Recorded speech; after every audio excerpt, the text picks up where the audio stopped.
Welcome into the NBA Morning Deuce. Wednesday, November 25th, day before Thanksgiving. You know what else it's the day before? In this case, this time of this year, this time around? No idea, Joey. My birthday. Way to be a good co-host. Oh, God, I had no idea your birthday. It's on Thanksgiving this year. Okay. I almost just said I had no idea your birthday was on Thanksgiving, forgetting that Thanksgiving moved around every year. That would have been embarrassing. Caught myself, though. I would have been funny if you said, I had no idea that you have a birthday. You are pretty close to a robot. You're like the Kawhi Leonard of basketball analysts. You're like a robot. Kawhi Leonard doesn't have a birthday.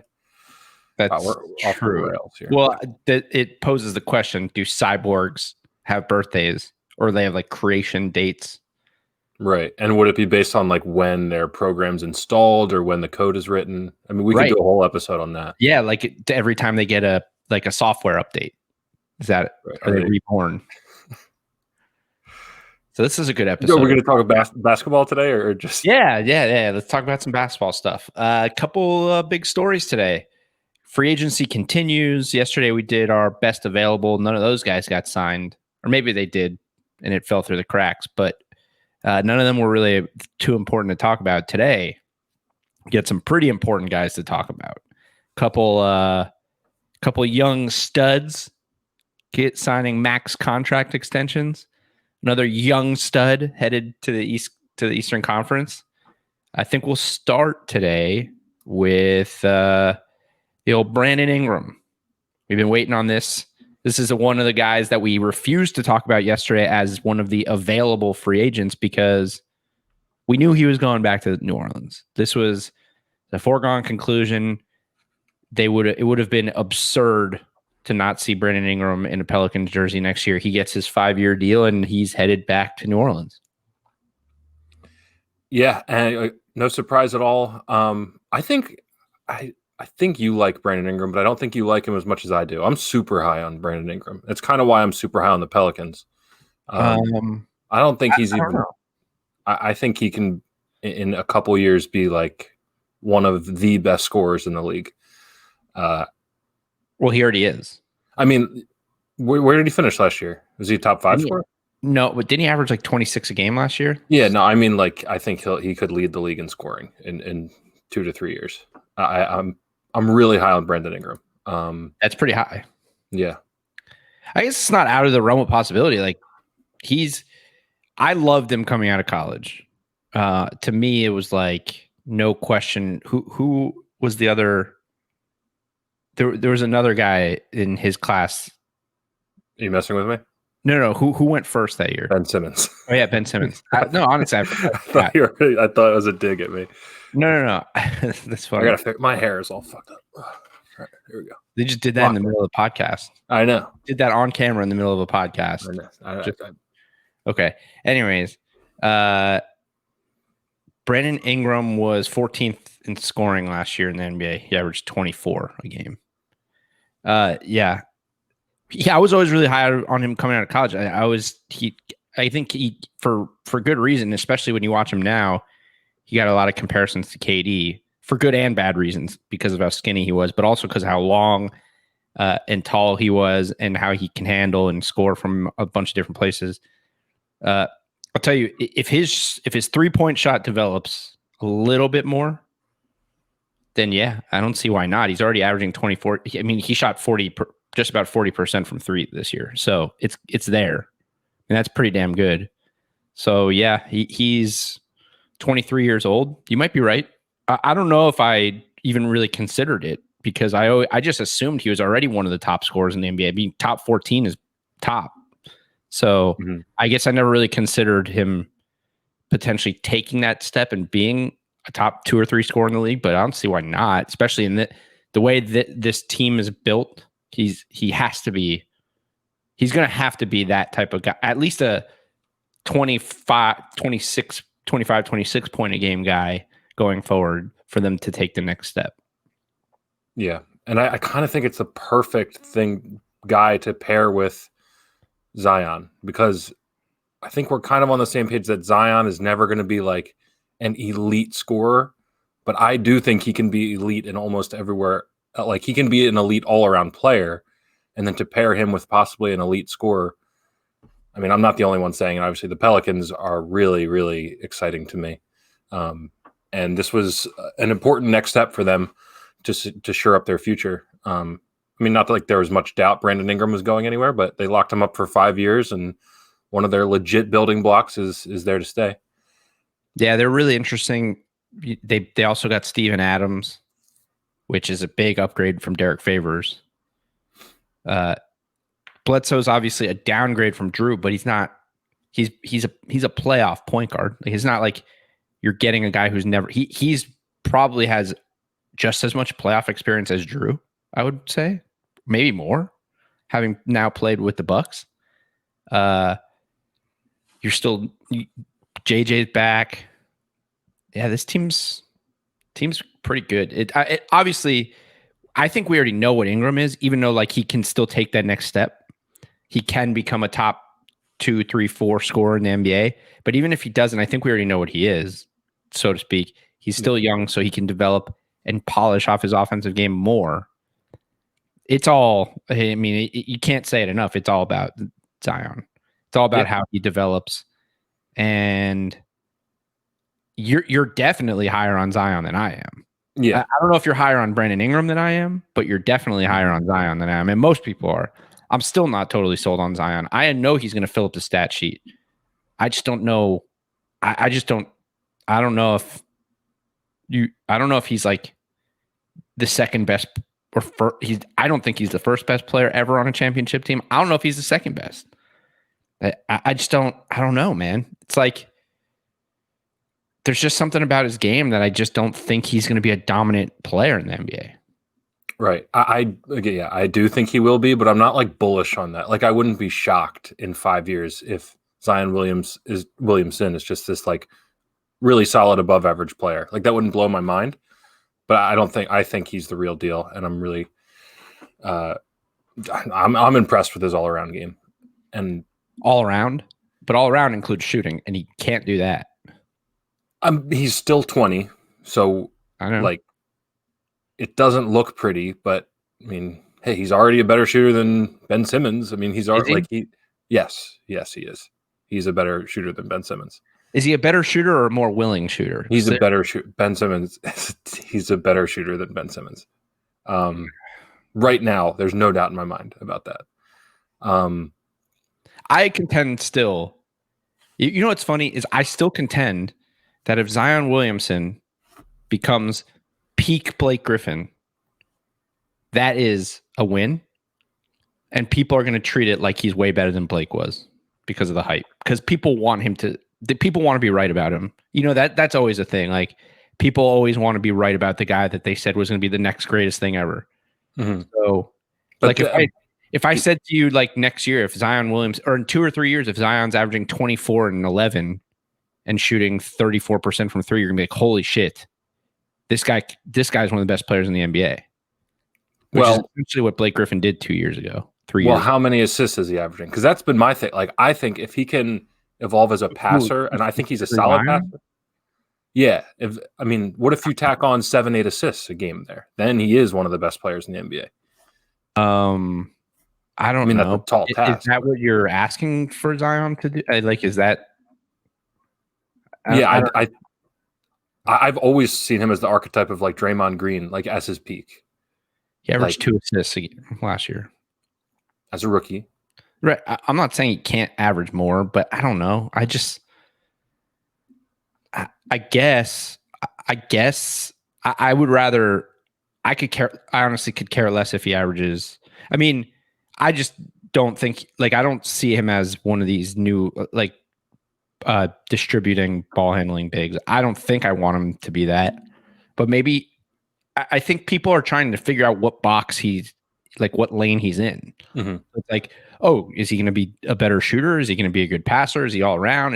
I don't know. Is he ever going to be like, he averaged 0.4 blocks per game. Is he ever going to really be a great shot blocker, even as athletic as he is? Shot blocker in terms of how cool they look. Yeah, but like, does he have those instincts? Right. I don't know, man. The shooting is the thing that concerns me the most. It's always going to. I know he shot 42% from 3 last year on 0.6 attempts per game. So I don't know. But I mean, this obviously we started off talking about Brennan Ingram. So that's the most important thing here is regardless of what he is, they're locked up.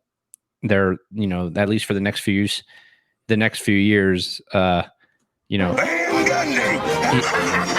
he's got his roster, and now we see what he can do. Yeah. The other young stallion that signed an extension today or agreed to. Yeah, he's a stallion. Oh, okay. This one's a stallion for sure. Bam Adebayo gets his max extension, and now so this is the one where there's a lot more storyline to it. Right? Ingram, there was never really any doubt that he was going back. And there's never been any doubt that Bam was going to be on the Heat. So that's not what I'm saying. But there's been a lot of questions here about will Miami offer Bam his contract extension this offseason, or will they try to convince him to wait till next offseason, 2021, give them cap flexibility because, next year with Giannis and free agency and all that stuff. Obviously, the Heat decided, and I think rightfully so, this guy is the future of our team. This guy is a core player. This guy's 22 years old and already one of the best big men in the NBA. We were 2 games away from winning the NBA Finals. Maybe we'll get Giannis, maybe we won't. But one thing's for sure, we're not going to piss off our franchise player. And they gave him his deal. It's a weird. There's like weird structures for some of these deals. Like his is 5 years, 163, but there's escalators in the deal that can get it up to like 200 million almost. And I don't know what the escalators are, but either way, he gets the deal. He's safe for 5 years. And also, the more we talked about Boogie yesterday, the more I was like, God, if you're Bam, you can't let a team convince you to take a year. Like, you just got to sign your deal, right? Because even at 22 years old, if you get an injury like Boogie, look at Boogie, man. We're just talking about him like he's not even a basketball player anymore. And 3 years ago, he was one of the best players in the NBA. Yeah, he had to do the 5-year deal, but also like he just fits so well in Miami, and it's this great organization. Why wouldn't you want to sign a 5-year deal with the Heat? You know what I mean? Like there's no downside at all. I mean, no, I don't mean not signing the deal. I mean waiting a year.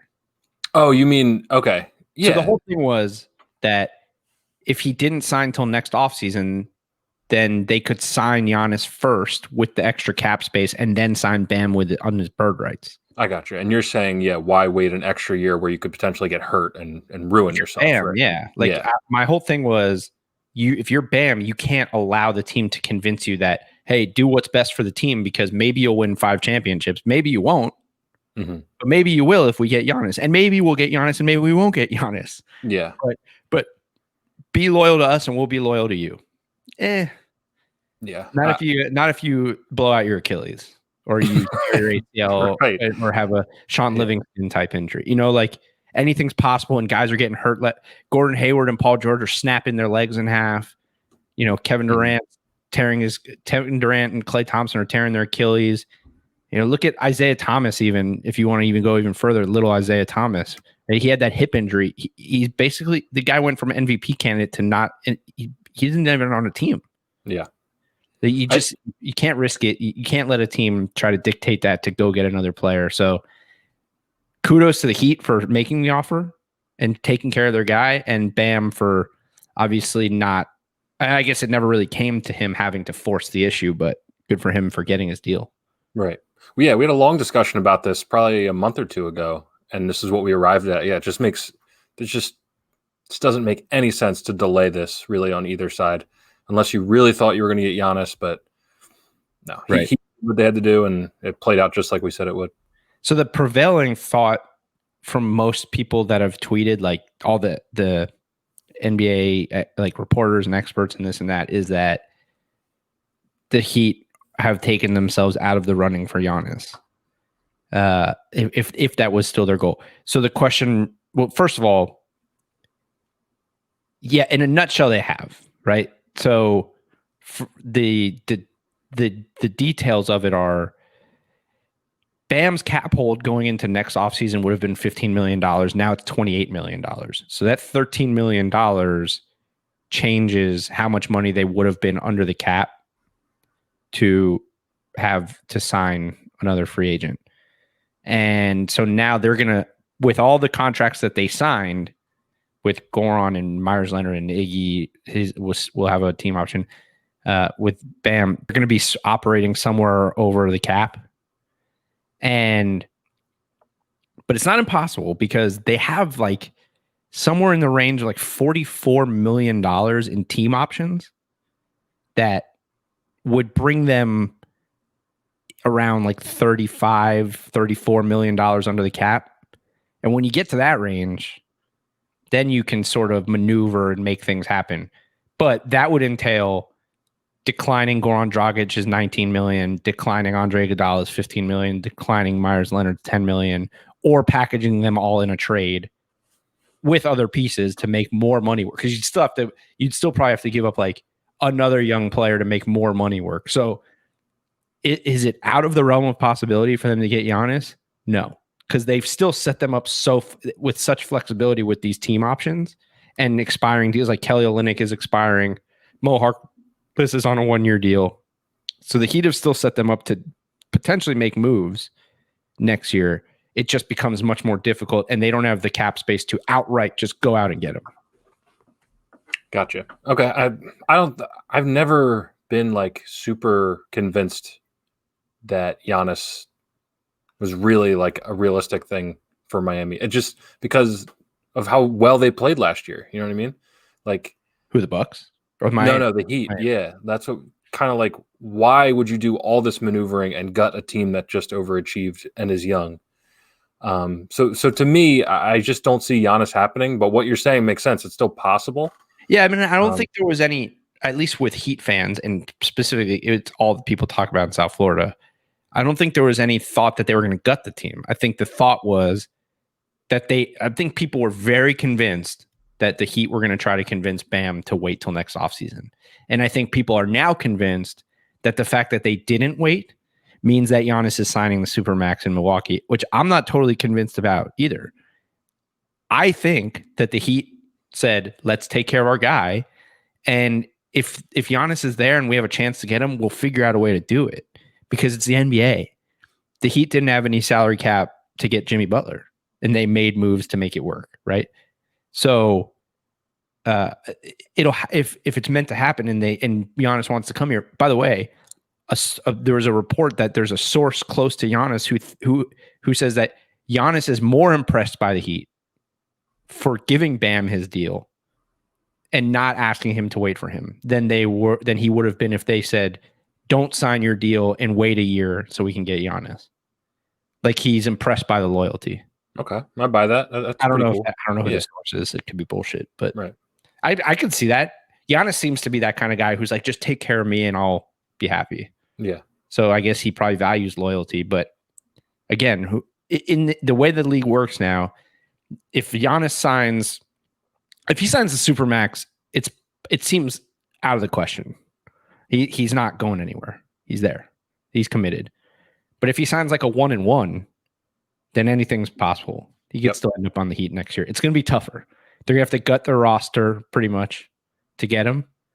But if that's what if you think Giannis, Bam, and Jimmy Butler wins you a title or two, then you got your roster. I don't necessarily think so. I still am of the belief that I'm not positive that Bam and Giannis really fit together. And I think Bam does a lot of the things that Giannis does and was doing at this age. Like, Giannis at 22 years old averaged 22 a game, but he averaged less rebounds, less assists. You know, he got knocked out in the first round at the age of 22 years old. And by the way, last year in the NBA, there was only two players who averaged 15, 10, 5 in a block. It was Bam and Giannis. So as much as people, I understand, and I think we're both on the same page where it's like, if you have a chance to go get the most talented player, go get the most talented player. But there's something different about this where I feel like, I don't know if we know that Bam's not potentially the most talented player in 3 years or 4 years when he's Giannis's age. Right. And we've said it so many times. Bam doesn't have a glaring fatal flaw that we have identified with Giannis. Like Bam could be like he could shoot eventually. I'm not saying that Bam is a better player than Giannis right now. I'm saying long term, there is not that glaring defendable issue that Giannis has in his game. He just does. I mean, that it was really exposed in the playoffs this year. It really was. So I'm with you. I'm with you that it's, I mean, hitch your wagon to Bam and then. You know what else I think? I think it also shows a little bit how much faith that the Heat have in Tyler Hero. Because I think there is also a good portion of this that's like, dude, that maybe, not necessarily a definite, but that maybe there's a part of the Heat that's like, again, why do we need to make our guys wait and do all this stuff to go get another star when we just got our second star and he just emerged for us in the playoffs? Like maybe the Heat within that organization look at it and say, Tyler Hero is that other guy. And if the opportunity presents itself, and Pat Riley says it all the time, to go get another guy, then we'll go get the other guy.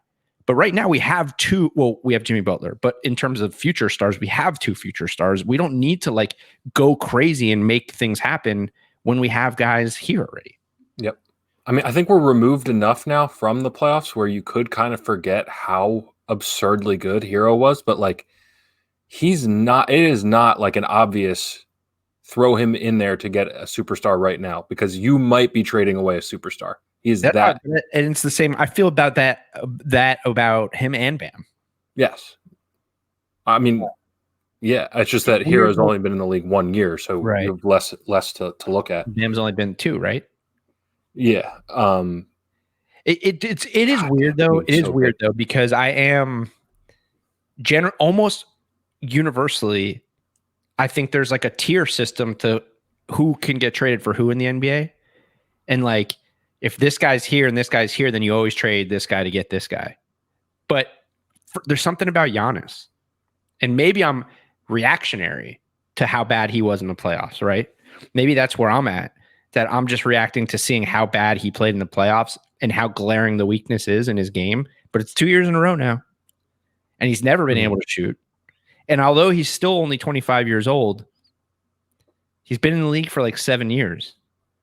I just will say the guy who I think he is what he is, which is, a top 5 skill-wise player in the NBA. But when it comes down to like winning you a title, I don't know that he's a guy. I don't know if he's that guy. I think you have to build the perfect roster around him. I'm with you. Now let me play devil's advocate, but I am with you. But what if coaching has been a huge factor for Giannis? What if like Budenholzer was not impressive in the playoffs for sure. So maybe Giannis goes to the Heat and has an elite coach and things change. That's definitely possible. We know how good Giannis is, but maybe the talent around him was not coached well enough for him to thrive yet. That's why you've predicted all along Budenholzer will not even make it to the All-Star break, I think. I think there's a good chance, but I did not anticipate the Drew Holiday thing. Right. I thought they were going back into next year with the same roster. Yeah. And then I thought he would get fired. But their roster's different. I think they got better. Drew Holiday's better than Bledsoe. And we talked about their bench guys. Look, the East, the top of the East is very interesting. The top 4 teams in the East, when you talk Bucks, Heat, Celtics, who I think got better just by getting Tristan Thompson, and they got Jeff Teague, who's a great backup.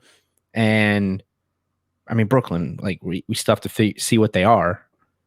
We don't know what it's Brooklyn is. But you have to.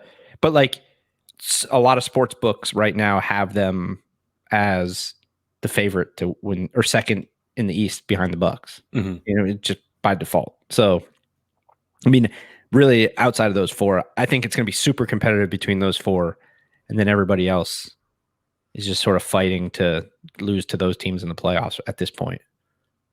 Yeah. This is kind of a side note, but isn't it? It's absolutely outrageous. Like you're saying the Celtics may have gotten better. Like that's how bad that Gordon Hayward contract is. Like they lose Gordon Hayward, they may be a better team. Well, they got deeper. That's yes, more. you're right. Yeah. They also because they also drafted they drafted the kid who was Aaron Nesmith, who is widely recognized as the best shooter in the draft. Peyton Pritchard, Pac-12 Player of the Year, shooter, backup guard. Jeff Teague's a vet who's going to be a backup guard for them, who's good when he needs in spots. And Tristan, who was a guy that we said when we were previewing free agency was like a steal of this class. No one was really had their eyes on him. And you could get him for cheap because he's been on an awful team. And he's a double machine who could defend 4 or 5 positions, and they didn't have a center. So it's a huge pickup, like it's such an underrated pickup. Yep. So they got better, but I think that he got a little bit better too. So, and I think having a happy Bam and not having to worry about the extension and this and that, it takes some of the pressure off there to where they can just come out and just be better than they were last year. Yep. So, so good for the Heat, good for Bam. I think that's a good move. Hey, the Thunder signed a basketball player today. They signed a basketball player. Frank Jackson is a member of Oklahoma City Thunder. Career 7.2 per game scorer. Not a good 3-point shooter, but he's 22. They signed a player. They signed a basketball player. Frank Jackson looks like the default character in 2K when you go to make your guy. Like he's the guy you start with, and then you can kind of alter him from there. That's how basic this like. Yeah. Okay, they got him. Cool. All right, the Kings. This is amazing on multiple levels, but the Kings declined to match the Hawks' 4-year, $72 million offer sheet for Bogdan Bogdanovic. So I guess the Kings, we don't have to talk a ton about the Kings because who cares? But so let's start with the Hawks. This is the more, now that I see this and it's official, the more I look at their roster, and we kind of we alluded to this yesterday and talking about it a lot. I think Travis Schlenk might be setting something up here, like to go. I really think he might be setting up to make a big move. It just they have so many assets now. Mm-hmm. And you made a good point to me when we were texting about this earlier today that I didn't even mention the other day when Ruben was on and I was talking about bringing this idea up, which, by the way, have you seen this thought process from anybody other than me so far that they could be setting up to make a big deal? I haven't seen any rumors or people saying like Travis Schlenk's getting ready to do something. No, ESPN had a rumor about, could John Collins be on the move, but it wasn't like in terms of, okay, package him with a bunch of young talent and bring in somebody insanely good. Right. But you made the point that because look, Bam, Jayson Tatum, De'Aaron Fox all signed max extensions. They're all in the same class as John Collins. It sounds like John Collins wants that same kind of deal. You brought up the idea that with some of the stuff that Collins has been through, that maybe they don't feel the same way John Collins feels about himself, and maybe they don't want to give him that deal. And they drafted the kid from USC, Onyeka Okongwu.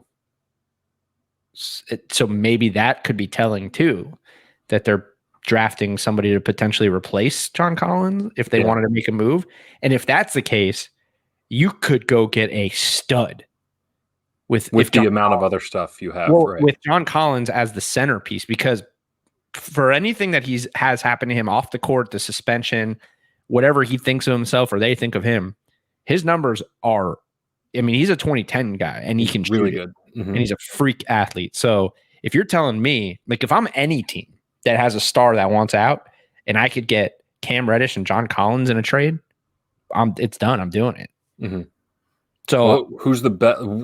we talk, Brad Beal. Like, is that enough for Brad? You'd probably need more. You need picks. Yeah, picks. But obviously picks are involved too. But I'm just saying, like, everything we've heard from Houston is that they want to make a deal that includes young all-star level talent and picks and a bunch of picks. Mm-hmm. John Collins is an all-star.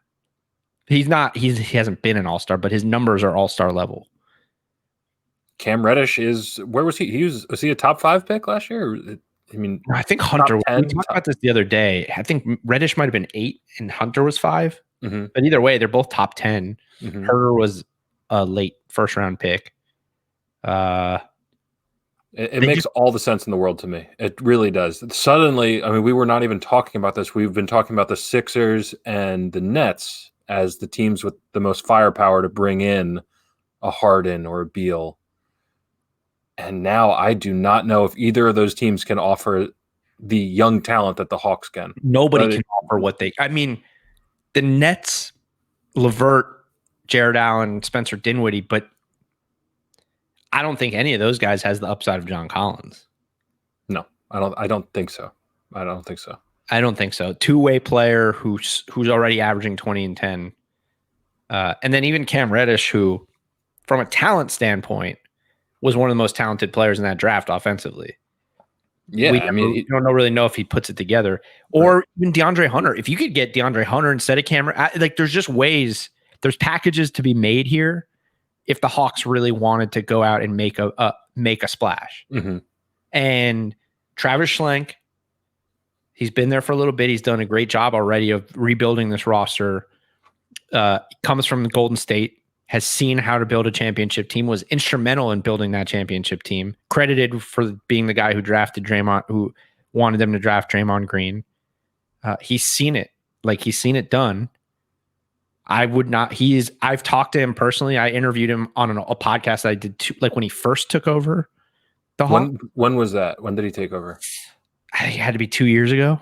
Okay. So what I'm getting, Trey Young. That's what I'm saying. Did he pull the trigger? He passed on Luka and went for Trey Young? Because I can find out. Hold on.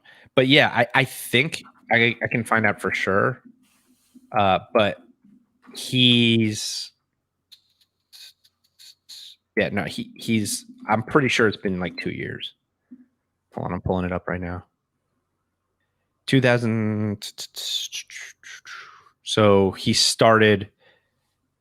went to the Hawks in 2017. So the offseason of 2017-18. His first move was trading Dwight Howard. Hey, guy's a genius. 1 for 1 off the top there. Then he drafted John Collins with his first draft pick.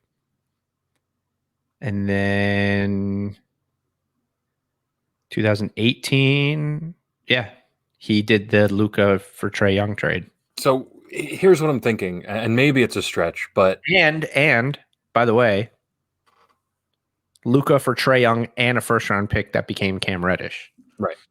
But he also traded some interest. He traded Devontae Graham away to the Hornets for a second round pick that became Bol, which they obviously must have traded away also. He's missed guys too, but so here's what I'm thinking. When that Trey Young, Luka Doncic deal happened, not only did Trey Young and Doncic become joined at the hip for the rest of their careers, but the Hawks and the Mavericks, their outlook, you're always going to be looking at who got the better of the trade. And right now the Mavericks could be one of the best teams in the West. So if you're Atlanta and you're Schlenk, are you trying to speed this up? Because it's Jesus. I don't think so. No, I don't think that's what it is. I don't think that's what it is. I think just thinking thinking if just putting on a GM hat, not him specifically, but just I still look at this roster, right? And I look at it as a team that's loaded with a bunch of really good players, but they still don't have an elite player. But they have enough pieces to go get an elite wing. Trey, he's an elite point guard. Trey Young's not winning you a championship as your best. You need to have an elite wing player. Maybe Cam Reddish could become that. Maybe Hunter could become that, whatever. But you now have the pieces to go out and get an elite wing player, especially now that you've got Bogdanovic and Gallinari. You could trade all of them. And now you still have a starting lineup of Trey Young, whoever you trade for, Bogdanovic, Gallinari, Clint Capella. If you were to trade, let's just say hypothetically, you had to do John Collins, Cam Reddish, DeAndre Hunter, and got James Harden. But now your starting lineup is Trey, James Harden, Bogdanovic, Gallinari, and Capella. That's really, really good. It's a really good team in the Eastern Conference. Holy shit. Like, that's 4 of the best shooters in the East on one team, starting with one of the best pick and roll centers in the league in Capella. Yep. And you almost retain. Did you include Herter in that? Like you retained some. Yeah, you retained some depth there. And Rondo, you signed. He comes off the bench. You drafted Okongwu. Tony Snell's a solid player. I mean, he's not a. They signed Chris Dunn is a great defensive player who they signed on a cheap deal. Bruno Fernando is actually a pretty good backup big that they drafted last year who played a lot for them before they got Capella. So now we have not mentioned the possibility of Trey. Is Trey Young untouchable for you? Or if you could get James Harden or Brad Beal, would you include Trey? No one on this team is untouchable for the right players. Right. I don't know if I would trade Trey Young for James Harden at this point because Harden's a little older. I might trade him for Brad Beal. Yeah. But I don't think you'd have to. Right. And I would imagine they think he's untouchable. Yeah, right. In negotiations, they're like, I look at it differently because, again, now this is where we get into the whole, like, Beal is here, Trey's here, so you always trade here for here. But for them, Trey, they're like building their organization around Trey. Right. So he's probably untouchable to them. But for me, I would consider it. But it would be a 1-to-1. So I wouldn't do Trey and all these assets for Brad Beal. If you're asking me would I trade Trey Young for Brad Beal, yes. I wouldn't trade Trey Young, Cam Reddish, John Collins for Brad Beal. No, definitely not Young and Collins for Brad. But I would probably do like I wouldn't trade Young and any assets. Really, I would do 1-to-1. Okay, or maybe Young and a pick. Like it would be very minimal if you had to end up. If I'm trading my franchise player to get another franchise player, I'm not giving you other young players. I might give you a future pick or something, but minimal. Like it's not. You're not like ripping me off here. Yeah. But at past Trey Young, I'm willing to package most of the guys on this team to go get a guy like a Beal or a Harden or anybody really. Yeah, maybe they go. Maybe they trade half their roster and go get Giannis. Man, that didn't. We didn't even. You know what I mean? Like, who knows what the Hawks are thinking? But all I know is based on what the moves that they're making and how deep they are. Like right now, they're 1, 2, 3, 4, 5, 6, 7, 8, 9, 10, 11.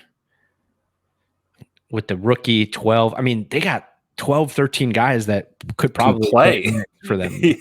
And I didn't even count Tony Snell in that. Right. Who I think they just brought on to get assets. The more it is not ridiculous to say top to bottom that this is the most like talent dense team and young talent. Well, actually, I guess now they're not even that young with Gallinari, Rondo, Bogdanovic, Capella, Snell. Well, we're talking about their 12th best guy being a guy that could easily be in any rotation in the league. I don't know if that's true. Their 12th best guy is probably the rookie. I don't know, or Bruno Fernando. Okay, I thought you had like Chris Dunn in there or something. Well, Chris Dunn didn't even. I mean, the Bulls didn't want him. So, right. No. But I like Chris Dunn. I think more than the average person does. But he fills a role. Like for this team, he's great because he doesn't have to be something he's not. Because they have Rondo to be their backup. They have Trey Young, who's their flat out scorer. Dunn can come off the bench and be a backup 1 or 2 and guard the best player on the other team, the best guard on the other team for 10 minutes at a time. And that's all you need him to do, and then just run your offense. And for $5 million a year, great move. And, if they trade Kevin Huerter or whatever, then Dunn could play more minutes at the 2 and just defensively guard the other teams too. Yeah. Jeez. So, wow. Lloyd Pierce, a lot to work with here, but I'm totally with you. I'd actually be shocked if they go into the season with this much talent.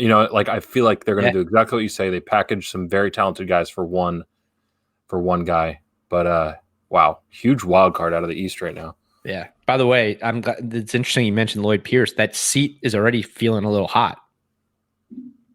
Right. And expectations are way, way higher than they were. What I mean. Like like just even from last week, you're looking at that, like Lloyd Pierce, you're looking at a team that's like, all right, maybe we can fight for the playoffs, where now it's like, you better be in the playoffs, even if this is the roster. Like not even if they don't make any more moves, you bring this roster into the East, you better make the playoffs. Yeah. I don't think there's any more leash after the offseason they just had. Yes. I don't. Yeah. I mean, that would be a colossal failure to not get this team to the playoffs as it stands right now. In the East. Yeah, in the East. Yeah. All right, cool. Well, we'll see what happens with them. We will be back tomorrow, live tomorrow night on the Underdog YouTube page. Do we have a time yet? No, just after Thanksgiving dinner. No, tomorrow's Wednesday. What do you want to say? Like 10 tomorrow night? 10 o'clock tomorrow night? Yeah. Actually, isn't tomorrow night like Wednesday night when we're going live? I mean, this is the Wednesday morning episode. We usually record the night, like late the night before. So technically we're going live to record the Thursday episode Wednesday night. Isn't the Wednesday night before Thanksgiving like the busiest bar night of the year? Yeah, but not this year. Oh yeah, it's true. There's COVID. Okay, so hey, while you're at home drinking and being depressed that you can't be at a bar before Thanksgiving, let us join us. Make you more depressed. Join us on the Underdog YouTube page tomorrow night, 10 o'clock. Be there, or we'll see you on another time. Later.